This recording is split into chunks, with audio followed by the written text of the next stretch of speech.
But further substitutions took place, and we did eventually get to see some others, whether it was a Ashley Sanchez or a Megan Rapinoe. And again, really late into the game, and we see an equalizer finally in the 83rd minute. Let's talk about this goal for the United States. We chatted a little bit about the press, how sometimes it works, how sometimes it doesn't.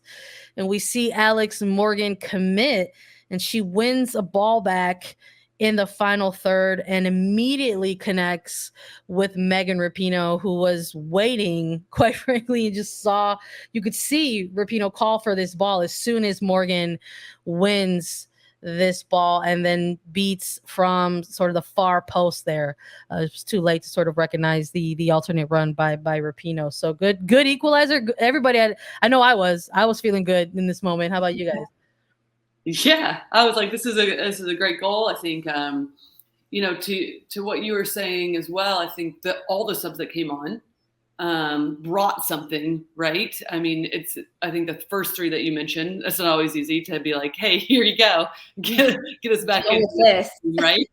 And then with Trinity and Megan coming on at the end, also providing some more. But yeah, great goal, great equalizer. You did feel like there was an uptick in some energy that Trinity again brought that alone with just pressing and being scrappy and creating some turnovers. So yeah, you felt good. And then it was just like a little bit of a lapse. But I mean, listen, we're bringing in all these. And then one of the players that we highlighted in the preview that we haven't talked about, Oberdorf, though, I mean, it's just lights out.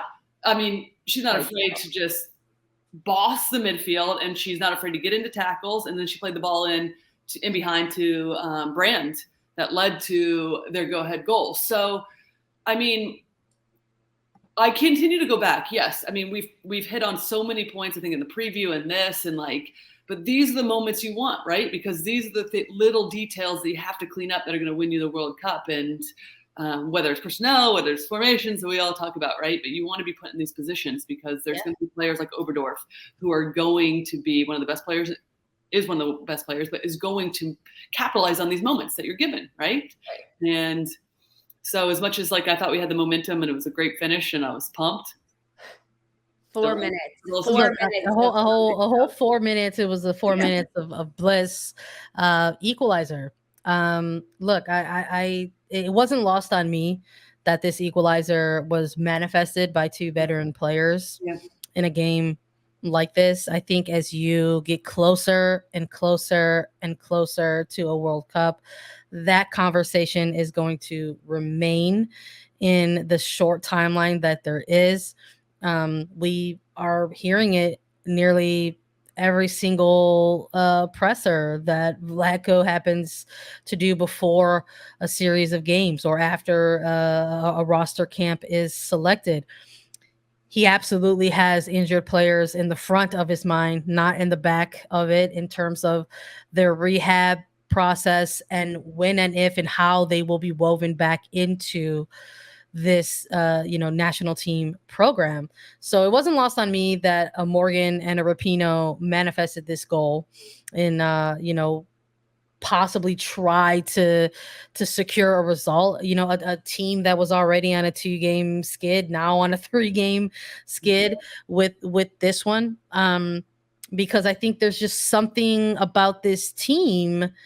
And perhaps we're going back a lot. Perhaps it stems back to, even those Tokyo Olympic Games, and then over the course of this 2022, sort of watching this team go out and have to qualify for a World Cup and still be impacted by something like injury or maternity leave, et cetera, et cetera. And when you're bringing in players who have less experience compared to some others on the team, players who are younger than some others on the team, as you sort of look at this, keeping two eyes, like one on the World Cup and one on the next generation of players, it's almost sort of feels like, where is that X factor coming from? And a huge X factor for this national team program for a long, long time, and Lori, please correct me if I'm wrong, has been the mentality component in this. It wasn't so much that the United States were a program that would sort of pride themselves on their athleticism or their physicality. Those were things that were just staples of the team.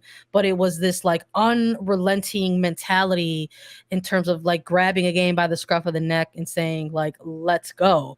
And I don't know if that is something that we're seeing, particularly in these last couple of months in terms of these recent international windows. I think at any point I was looking for it tonight, and we saw a glimpse of it, right? Got an equalizer. But it's not quite there right now for me. How about you guys? Yeah, I think that's a wonderful observation, really. And it's something that I was kind of thinking about the same as well. Like, where is that, like, here we go, like, finish this team off, right? I think there are glimpses of it, though. Like, it's not. Well, I mean, I think that's what we're saying. I mean, it's just about, and I think, correct me if I'm wrong, Sandra, but there is a balance, right? Of having you gotta have it all, players, and this is something that we've talked about a ton, I think, on this show too. The balance of like having veteran players and then also integrating these young players. And there is a plethora of injured players that have experience that you would also hope that make their way back to be able to fight for a position on this team as well. But I think there does feel like still like a very much of like a learning curve of like, who is going to be the one, right? Because if you're not going to have the players, and we haven't really spoke about this either, but I thought Alex Morgan was terrific in tonight's game, in the fact that like, I think typically we're used to the number 9, like in Alex getting in behind, threatening in behind, but I thought like, and it was a player like Malpew that we thought, at least in the preview, would be that one player that was going to drop in. But it was actually Alex more often, coming in deep, creating overloads. And I think those are the little things. I mean, outside of the mentality that we're talking about and finding like, hey, listen, here's this like team that like, even if teams aren't afraid to play us, because we've heard that a ton right now, like world's catching up, we get it. There's still a level of like, ooh, we don't really want to play this US team, right? Because the weapons that they have. And, so it still feels like that's coming. But I think, as I was saying about Alex, that's what you want, like the ability to have different players be able to play different styles at any given time and what is needed. Because we also saw Rose Lavelle then be able to get in behind. I love that. Smith that's threatening in behind. Malpew is on the back line instead, right? And I think so. There is some nuance to this play that I think we're starting to see evolve a little bit, and it just feels like we're right in the thick of it, right? It was a lot of freedom that it was great to see. I liked Morgan dropping back so deep in the midfield, causing chaos in those overload numbers, because I like when Pugh does it, and she does it very good for Chicago, but I'd liked her playing that a little bit higher so she could make those diagonal runs with Smith, and Rose could get higher. I think the freedom and the fluidity of their movement was very good. And that's where those moments of spark were, and the great moments of joy where there were opportunities and shots and chances. I think that, the mentality of it is different. And I love that you said learning curve, Lori. That's like, I think, a great definition and a way to kind of put it out there. But as much as I want these other players to come back, and Vlatko Adanovsky saying that players like Casey Kruger, Kelly O'Hara, Emily Sonnet, Tierna Davidson should all be available for January camp selection, Lynn Williams as well.